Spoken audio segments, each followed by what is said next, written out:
Hello, welcome. Thank you for joining me. We're looking at, as you can see here, Arkham Horror the card game using Tabletop Simulator. The physical game isn't actually out yet as I record this. It's the 31st of October today. Happy Halloween. I think the dates that I'm seeing for the physical release is the November the 10th perhaps, November the 17th. Maybe there were regional differences. As it stands though, unable to get our grubby little hands on the physical copy, but in the meantime somebody on Steam has, let me bring up the Steam users page actually so we can see. Here it is. Ice Cobra, maybe 2-3 weeks ago they put up a workshop upload onto the a tabletop simulator upload onto the workshop. I think they scanned the cards from cardgamedb.com. They made some custom assets, put some nice flavor items. It was a really nice mod. The table itself was a little too small for my tastes, so I grabbed a bunch of them into my chest and transferred them over to my own table so I would have a little more space. I perhaps gave myself a little bit too much space. I have this monstrosity that I'm using, but yeah, let's jump in. What shall we do? My plan for these, I think I'm going to make 3 videos is the plan that I have at the back of my mind right now. For Arkham Horror the card game. This first video, my plan is to just take a tour of the table, show off the cards, give a brief overview of how the game plays, maybe run through some basic rules, and that maybe take 15-20 minutes. A second video then I will play through the tutorial scenario as advised in the Learn to Play rulebook. So that would involve taking a starter deck, a pre-constructed starter deck, and the advised difficulty, and we can run through there so you can see how your first game might play using the cards in the core set. And then for a third and final video, maybe we will look at deck building as a function of the game, where if you have more cards to hand, if you purchase more than one core set, you can really start playing around with tinkering and building a deck that is focused more so you can have duplicate cards, etc. So I think maybe a third video would be spend 5 or 10 minutes just building a deck from scratch, and then we play through the scenario again, and perhaps we can see how it might differ. So yeah, for this first video, let's what do we get in a core set? The cards are largely divided into 2. You're going to have encounter cards, scenario cards rather, that tell the story, and they're going to, in this table, they're all included in these 3 books over here. The core set comes with 1 full campaign consisting of 3 scenarios. Chapter 1, The Gathering, which is what we're going to be playing. Chapter 2, The Midnight Mask. Chapter 3, The Devourer Below. And they follow on 1, 2, 3, so that as however you progress in the first scenario is going to impact on the second, and so forth. So we won't look at those cards. They will come through as we play the game and you'll see them. The other half of the cards you're going to get in the core set are your Investigator cards, which I've placed on this secondary table over here.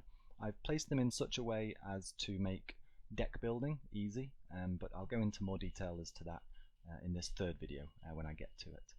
But for the time being, I'll grab these. I've got placed these already in the middle. They are split up into the Investigator cards. Are split into these neutral cards here. Any Investigator can take these. These are not class specific, and you will get multiple copies of these cards, between 2 and 4, I believe, in a core set. So that you can split them up. For example, I think you get 4 copies of Flashlight. It's an important card. I may be wrong there, don't quote me on that. I think you get 4 copies of this. So that if you are playing a 2-player game, both Investigators can have 2 Flashlights in their deck, for example. Then we move on to the actual class-specific cards. There are 5 classes included in the core set. They are Guardians. Nope, I got that completely wrong. Survivors, which have generally a red colour, Rogues, Guardians, Seekers, and Mystics. And they all have they all played a little bit differently and allow the Investigators to feel very unique.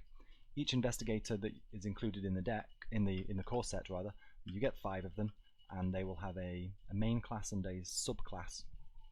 But for the purpose of the initial deck building, it is just 2 classes essentially.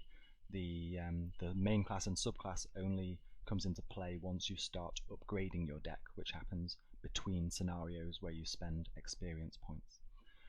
The important thing I wanted to mention is for these, there are 10 here, 10 here, so there's 50 in total. You only get these in single copies.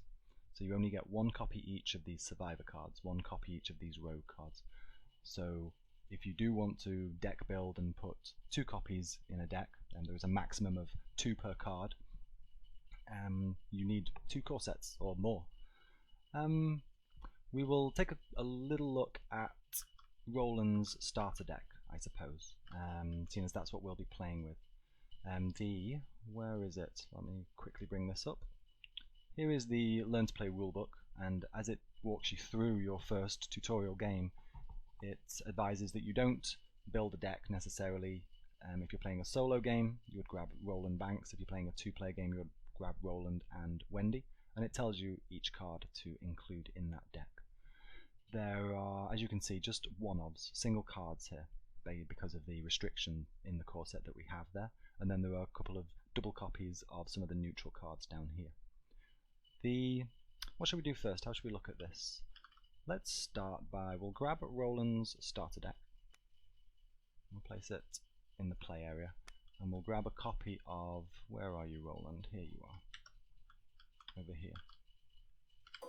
We'll drop that down. So if we take a look at if we take a look at Roland's backside, flip this over and take a look at the backside of his card, you'll see there we have some guidelines as to how you would build a legal Roland deck. The deck size is 30.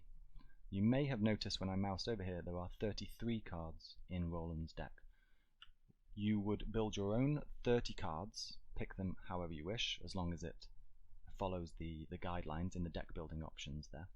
But then you will also add one basic weakness, and you will add both of Roland's 2 unique cards, which is where the 33 comes from, 30 plus 1 plus 2. Each investigator has these 2 unique cards. One of them is good, one of them is bad.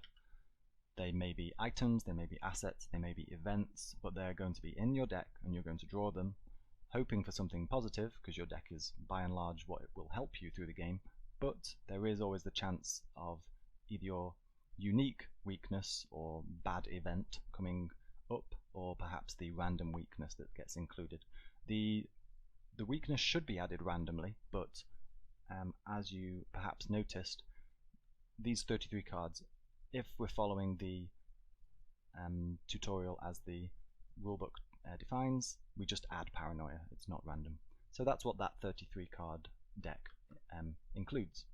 Let's go back to the table and we can take a closer look at Roland himself. In the top left there you see there is a blue symbol. That just indicates that his main class is Guardian. We can see the stats that the game uses here. 4 stats. They are heads, books, fists, and weird symbols. The weird symbol is actually a Hermes' shoe, the shoe with the wings on the ankles, representing agility.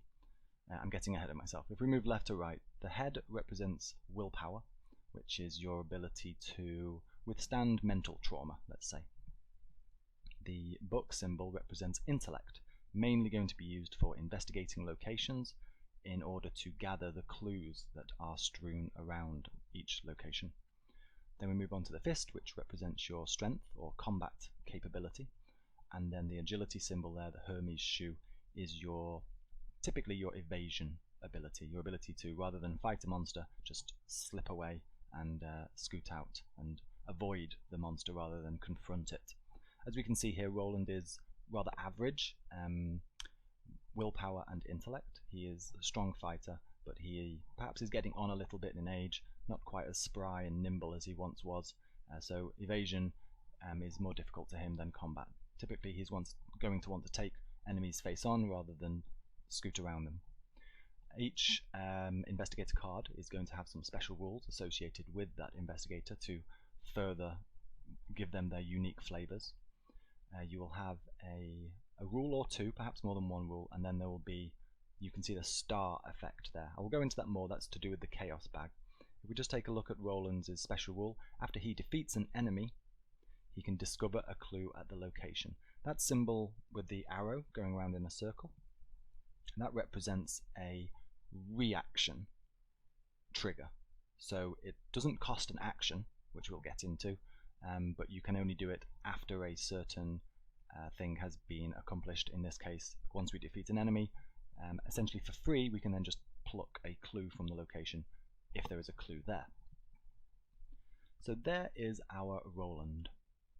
I think that's pretty much all we need to say about him. I'll go into more detail about what's going on around the table in one of the other videos, but for now let's just scoot around here and we can see. If we start with these bags, in the core set you're going to get some cardboard tokens. This is it sanity or horror? I think this represents horror, which impacts on our sanity level. Oh yes, of course, quite important. If we take another look at Roland's card, in the bottom there you can see a red 9 and a blue 5. That represents 9 for his physical health and 5 for his mental health. He can take a beating, but he's not going to want to confront too many mental horrors. He's going to get scared and go a little bit crazy, easier than some of the other characters. In the core set you would typically note those values by taking tokens from the pool and place them next to your card. For the purposes of my game, I prefer using these digital counters. So I just have a red counter for my health value and a blue counter for my sanity value. But we can use these for enemies that may pop up if we want to track their health. We have this brown bag that has our resources, which is essentially cash. It's what you spend to take cards from your hand and put them into your play area. You start the game with 5 resources, so we have ours already placed here. And then finally this green bag are the clue tokens. When we start populating the game board with location cards, some of them will have a number of clues associated with them, and we will pop clues next to them that we then want to obtain using our investigation ability. We have our chaos bag here. And this is the interesting way in which this game deals with randomness. Rather than rolling dice, the chaos bag is, if you are using the core set, it's literally advised to just be an opaque container, and inside you're going to put 16 cardboard tokens, and then without looking, stick your hand in, rummage around and pull 1 token out. There will be skill tests that we have to do. Say for example, we need to pass a combat value of 3. Our own combat value is 2, so if we wanted to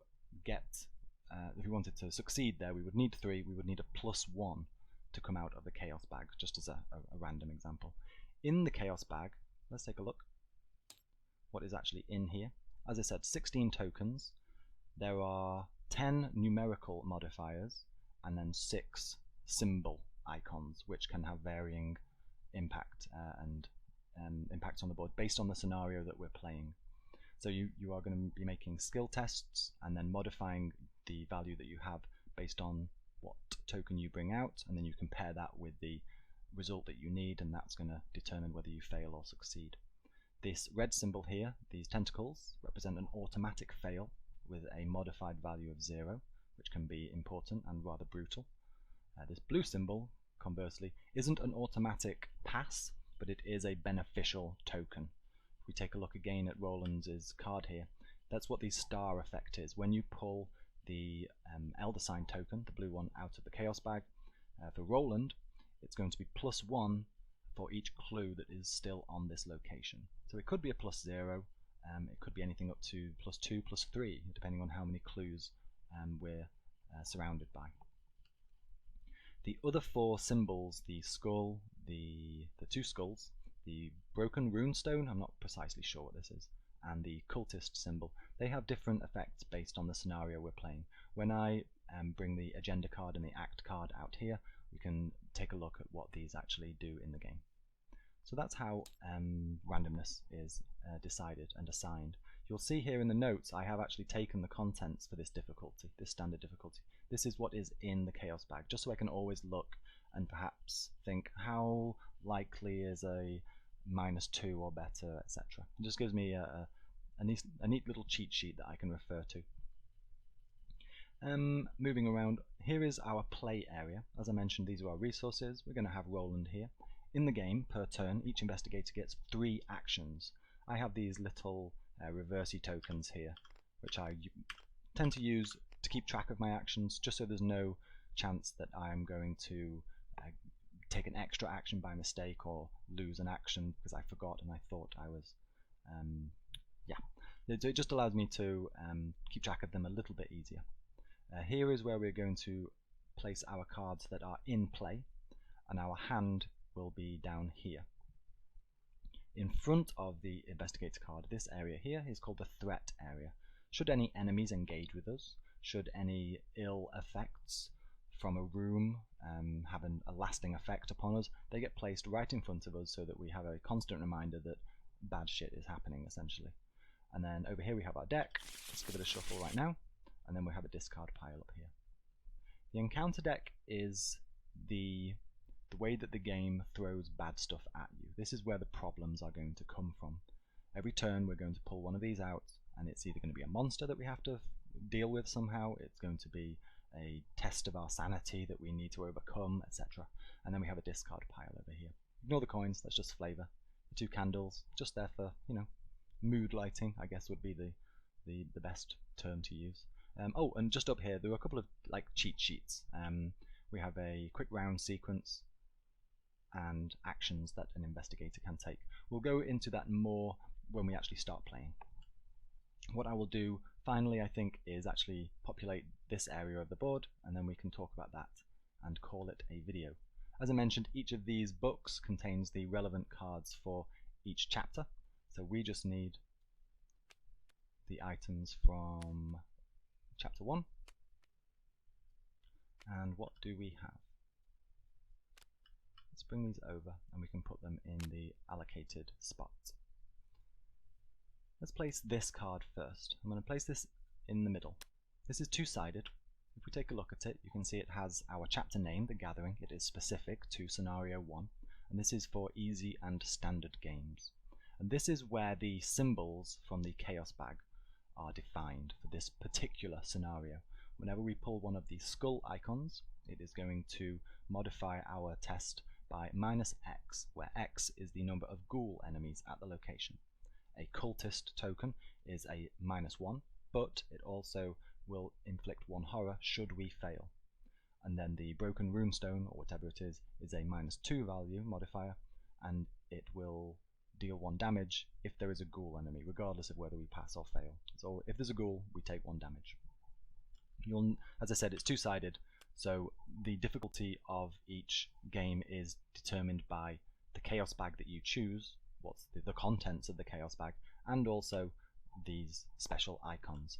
I don't think I've shown you, but here on the mod you can see we have easy difficulty. This has less, like for example here we can see this has a -4 and a -3. The easy bag might not have a -4, and it may have more +1s, for example, and then it goes up to the expert difficulty. If we take a look in expert difficulty, it has the same symbol tokens, the same 6, but you aren't going to see many +1s here. In fact, there are 0. There is a single 0 modifier, and then we have -1s, lots of -2s, some -3s, -4, going up to -8.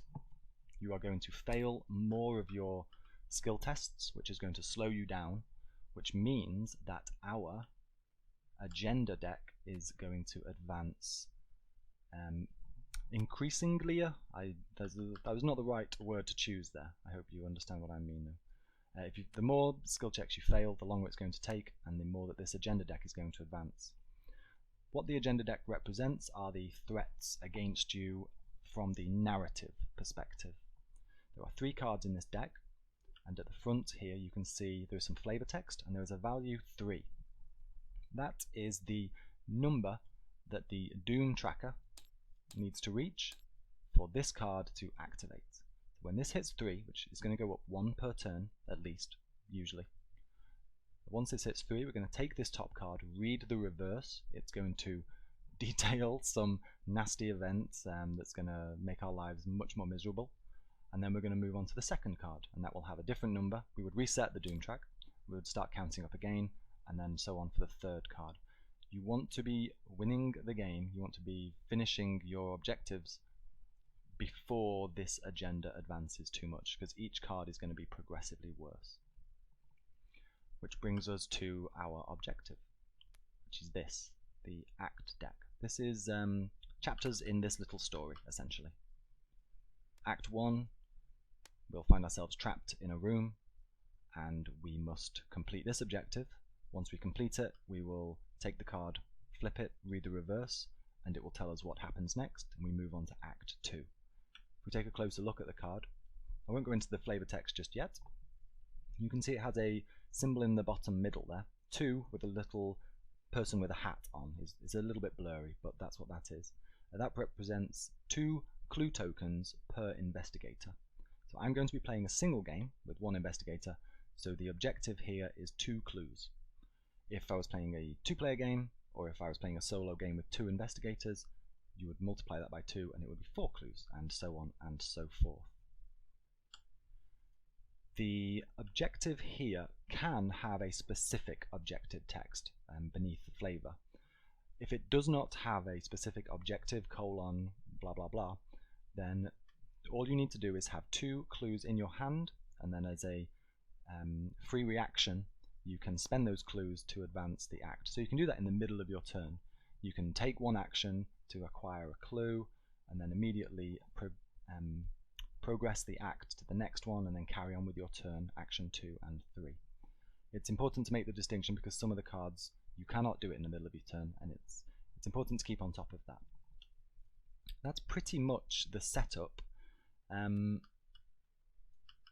What we would do here is the first card, the scenario. There is also in the game, in the core set, a campaign book which tells you how to set things up. The first thing the campaign book tells you to do is to take this card, the study, and place it in play, and then these cards up here have been predefined and you are instructed to just keep them to one side. You don't need them yet, but as the scenario progresses we will hopefully come across them, because the more of them we come across, the better we are advancing, in theory.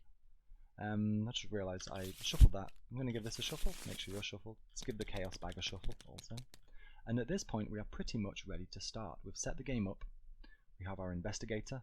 The campaign booklet would have told us to place the study card in the middle of the table. We've placed our agenda deck and our act deck. We have the guide for this particular scenario. I should flip that back to the easy standard side, and we have taken our encounter deck. One quick note for the encounter deck: this won't be the same for every scenario. Each card, if we just take a look at one, take a look on here, this is an event that will happen, and they have various symbols associated with them. The encounter cards that are included in the core set are put into groups, so there will be the rat cards, the ghoul cards, and each scenario will say take all of the rat cards, take all of the ghoul cards, take all of the blah blah blah cards, put them into a pile, and that is your encounter deck. So this will change between scenarios, and yeah, it's going to make everybody's life a misery.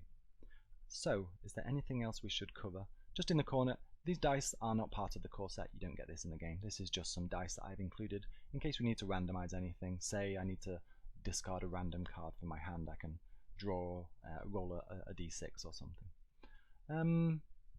Yeah, we are ready to actually start with our tutorial game now. I will go more into detail in the next video. I hope you followed along and you enjoyed this. If you want to stick around for video 2, please do so, and I will see you in the next video. Thank you very much. Goodbye.